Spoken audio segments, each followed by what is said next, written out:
તો ફ્રેન્ડ્સ, તો સ્વાગત છે તમારું સ્વાદની સફરમાં। આજે આપણે બનાવીશું ગરમ મસાલો।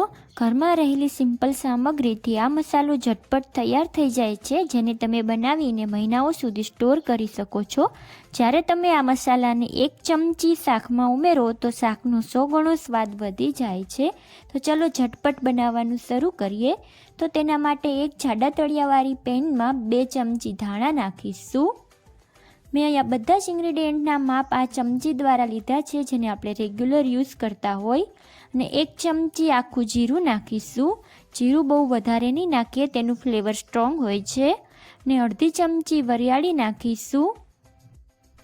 1 ચમચી જેટલા હવે આપણે એમાં તીખા નાખીશું, કે જેને આપણે કાળા મરી કહીએ છીએ।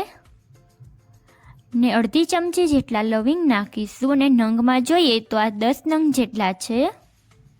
ને 1/4 ચમચી જેટલા મેથી દાણા નાખીશું। મેથી બહુ વધારે નહીં નાખીએ, જેનાથી કડવો સ્વાદ ન આવે। ને 3 નંગ ઇલાયચી નાખીશું। અને 1 બાદિયાનું ચક્રફૂલ નાખીશું। ને 4 નંગ જેટલા તજ નાખીશું। મેં અહીંયા નાના ટુકડા હોવાથી 4 લીધા છે, તમારી પાસે મોટા હોય તો તમે 2 નંગ લઈ શકો છો।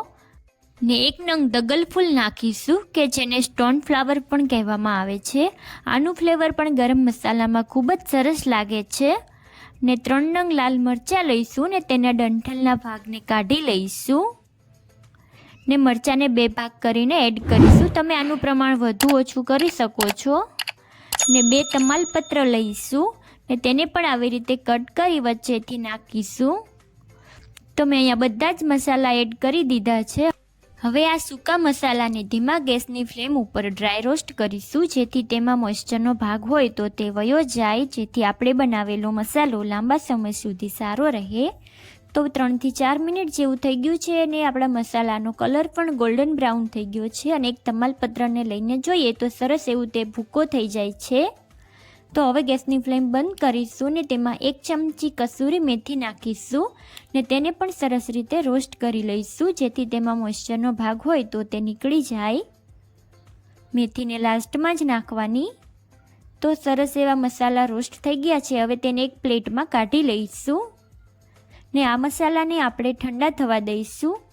તો આપણા બધા જ સૂકા મસાલા ઠંડા થઈ ગયા છે। તો હવે તેને આપણે મિક્સી જારમાં નાખી દઈશું। ને તેનું ઢાંકણ બંધ કરીને તેને પલ્સ મોડ ઉપર ગ્રાઇન્ડ કરી લઈશું।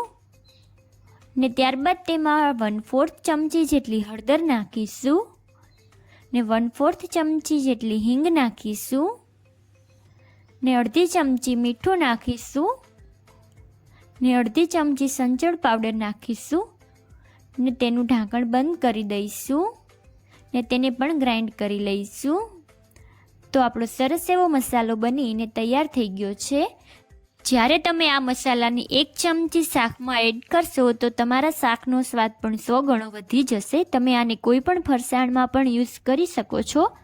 જો રેસીપી પસંદ આવી હોય તો વિડીયોને લાઇક, શેર અને ચેનલને સબસ્ક્રાઈબ કરો।